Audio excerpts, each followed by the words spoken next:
Hi, I'm Tiberius from the Tiberius Show, and I am here at Youth Empowerment Project, Inc. So what is your name? My name is Nathan Shaw. I'm the executive director here at YEP Youth Empowerment Project. For short, we just say YEP. So, what do you guys do?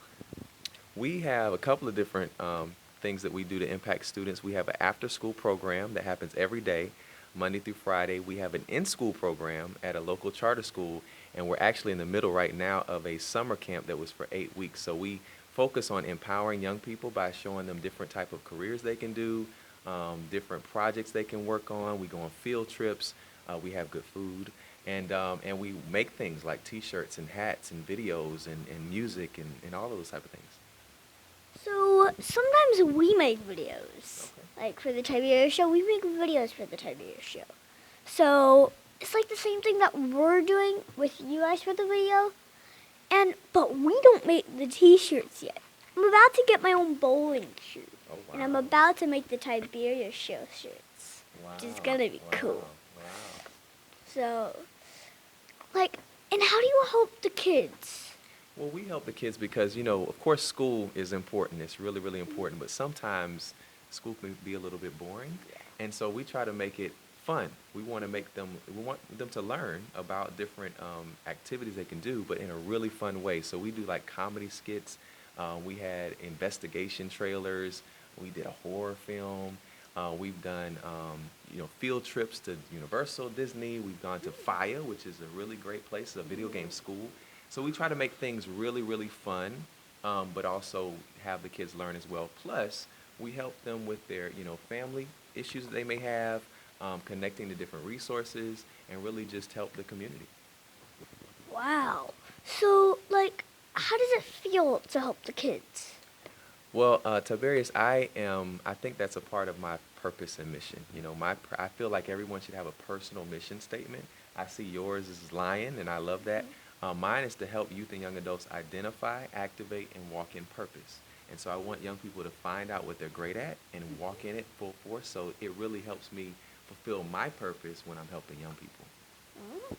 So, what is the hardest part of running this program? I would say the hardest part, because we're talking about business, right? Running a business is always difficult because you need funding, you need money. But I think the hardest part is really finding the right people because I'm very particular about who we put in front of the students. And so I want staff that's going to be passionate, that's going to be lively, that's going to be exciting, that's going to be fun, engaging. And so finding the right people along with some of the financial needs, because I don't know if you know it, but kids eat a lot. They eat a whole lot. So we have to feed the kids, we have to take them on field trips, and so that's kind of the biggest challenge. But the great things that happen with this organization far outweighs the challenges. Well, so this is a kids show. Yes. So, what is that one story that you're not supposed to tell me about? You can give it to me. You can give it to me. Supposed to tell you about. Wow, that is a tough one. You got me, Tiberius. Okay, so It gets him every time. the one story I'm not supposed to tell you about, I guess it would be,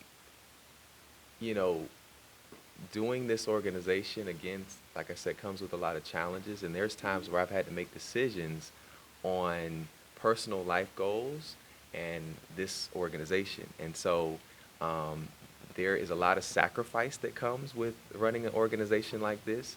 And so there's been sometimes some hard times personally, but I wouldn't trade it for the world. So I don't really talk about the financial challenges much or the hardships much, but it's all worth it. It's definitely worth it.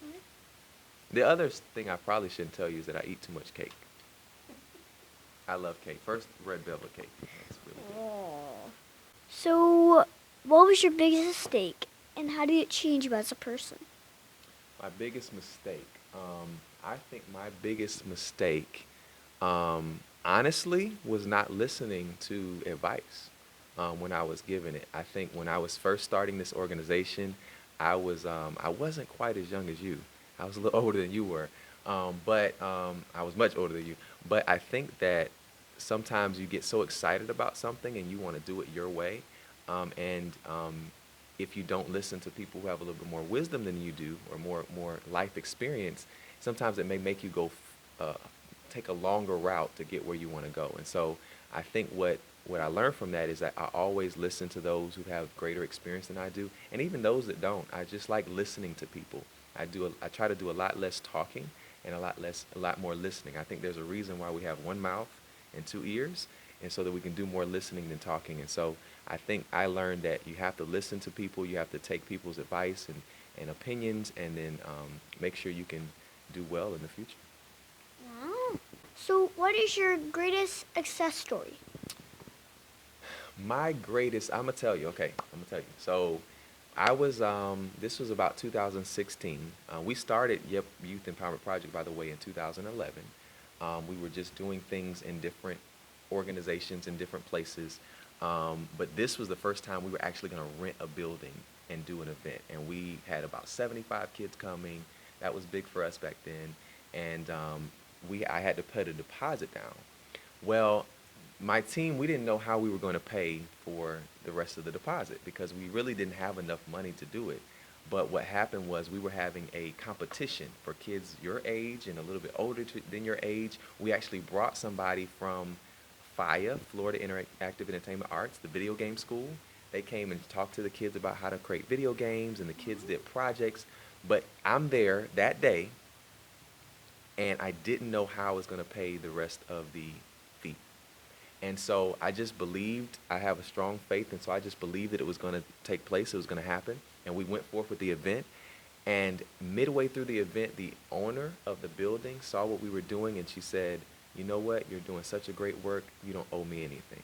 You just keep going for it." And that was success. And the reason why that was important to me, because it was the first time that I really just trusted and had faith that everything was going to work out. I didn't try to control it. I just let it happen. And I said, if it's meant to be, then this is going to happen. And I think it was just incredible how she just said, your balance is done. And of course, we got her flowers and we did all these other amazing things for us. But it started me, if I didn't have that experience, I wouldn't be here today, because I had to have a lot of faith. I had to have a lot of, just trusting, I believe in God. And if I didn't have that, I wouldn't be sitting here today. So that's my greatest success story. Wow. Thank you for being on the Tiberius Show. Thank you for having me. I'm so thankful to be on the Tiberius Show. I love what you're doing. You're an amazing, amazing young man. And I'm excited for you to be an inspiration to the students that we have. Hopefully you can give me this footage, and so we can share it with our group. And I really appreciate to be your guest. Thank you.